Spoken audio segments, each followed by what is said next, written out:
भाई को बहुत लंबी सांस खींच के करते हैं। हम लोगों से उतना लंबी सांस हो नहीं पाता है, लेकिन हमने यही सोचा कि लंबी सांस खींचने से लगता है कि शरीर को कोई लाभ भी होगा। बिल्कुल होगा। जैसे आप खींचते हैं बहुत देर तक, और उतना हम लोग खींच नहीं पाते हैं, नहीं कभी खींचते हैं, लेकिन हम एक ही बार करते हैं। भगवान शिव ने उपदेश दिया है भैरव रूप में जी, भैरवी को उपदेश दिया है। भारत का सबसे महत्व, जैसे एक महत्वपूर्ण ग्रंथ वेद है, हाँ, तब दूसरा जो महत्वपूर्ण सबसे ग्रंथ है वह विज्ञान भैरव तंत्र है। साधना के लिहाज से सबसे महत्वपूर्ण ग्रंथ वह है। फिलॉसफी दर्शन के लिहाज से सबसे महत्वपूर्ण ग्रंथ तो वेद है। तो उसमें सारी बातें भैरव जी ने बताई है कि किस तरह से, जितने जैसे पतंजलि योग वगैरह है, योग दर्शन है, चाहे भगवान बुद्ध का विपश्यना वगैरह है, ये सब है, लेकिन ये सब जो है इसका स्रोत वहीं से है, विज्ञान भैरव से। तो उसमें श्वास प्रश्वास के बारे में हर चीज़ बताई गई है, जो आप अभी बता रहे हैं ना, सांस कितना लंबा लेना है, कितना छोड़ना है, हाँ, लेते समय क्या सोचना है, सोचते समय, छोड़ते समय क्या सोचना है, उसके अंतराल को, गैप को।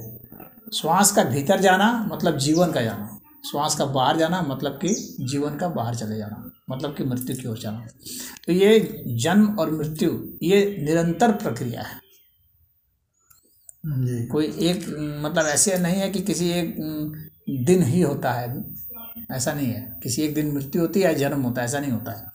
ये निरंतर प्रक्रिया है, अनवरत प्रक्रिया है। और श्वास प्रश्वास सिर्फ आदमी नहीं करता है।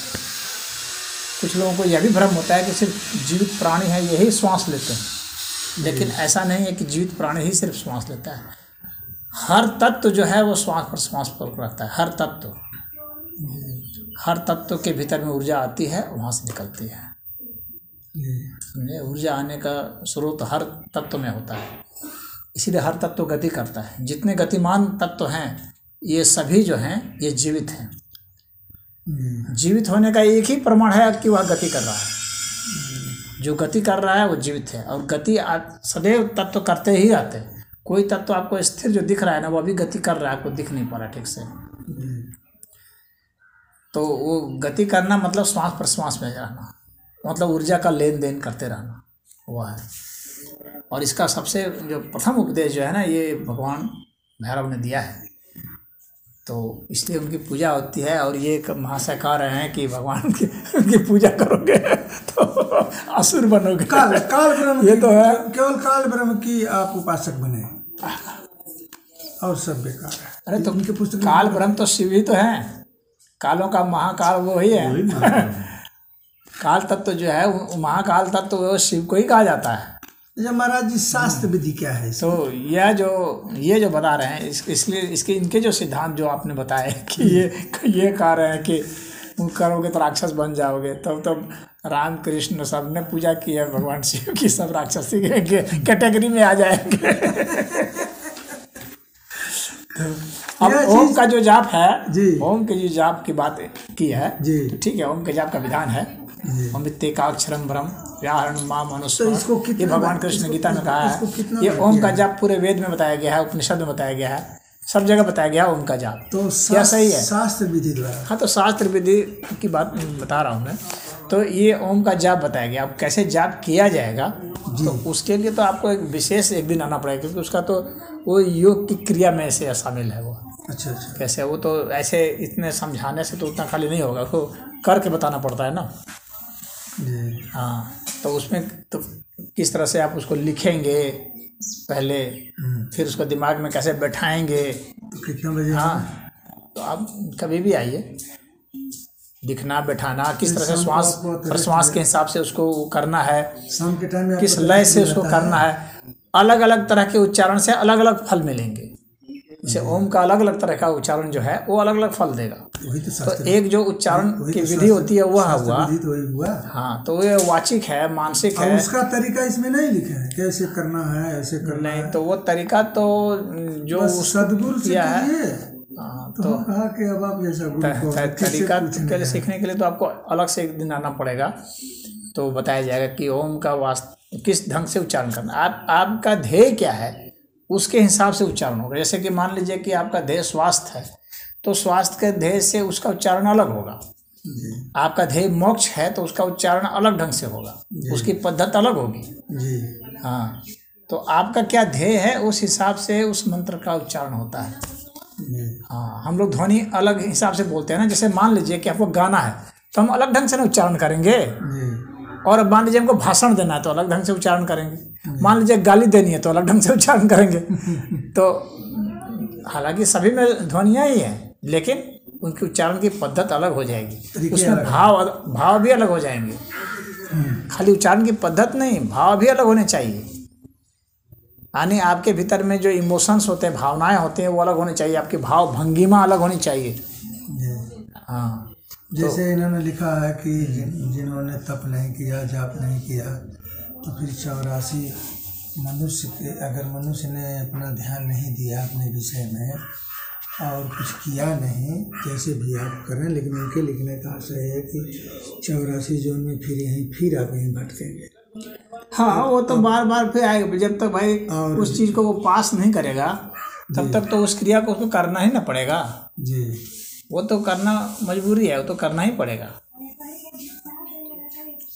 जब तक वह नहीं सीखा है उस चीज़ को। गुरु जी, समाज में लोग क्या कर रहे हैं, क्या सोच उनकी है, कुर्सी पा जाना, कुर्सी छीन लेना, क्या क्या तरीके।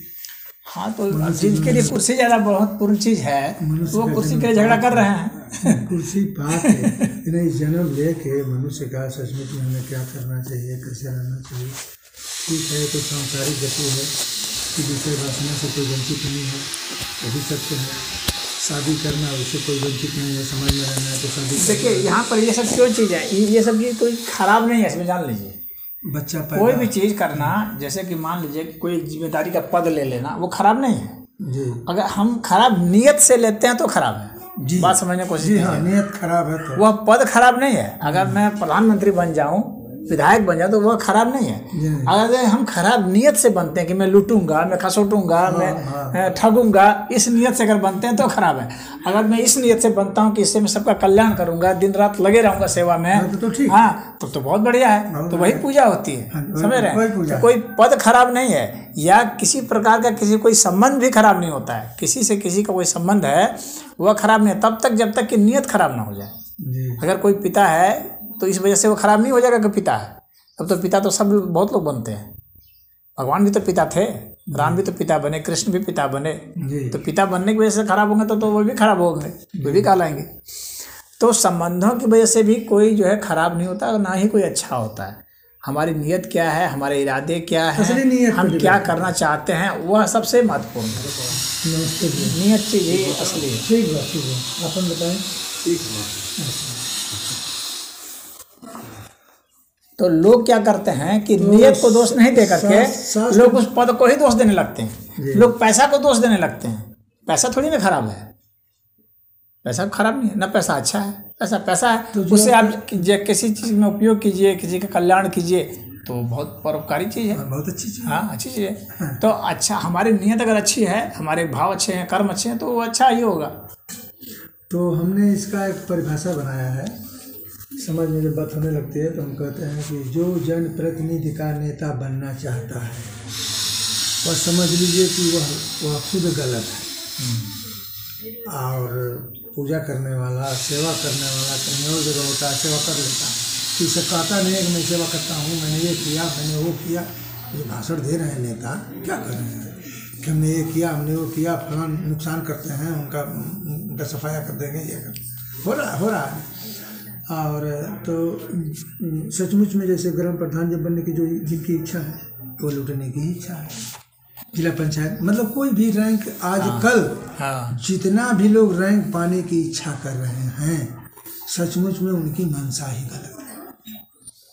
तो वे स्वयं के लिए और अपने ग्रुप वालों के लिए ये सब करना चाह रहे हैं जी। अपने ग्रुप स्वयं और अपने ग्रुप वालों के लिए। जैसे संगम के एक महात्मा, एक दिन संत जी बोले थे, तो निष्पक्ष ऐसे ही बोले थे, संगम से फला महात्मा अखबार में निकला था।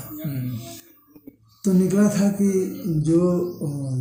जो कुर्सी की अपेक्षा करता है वह तो संत नहीं है, अगर मुख्यमंत्री बन गया है, अगर संत मुख्यमंत्री बन गया है तो वो संत नहीं है।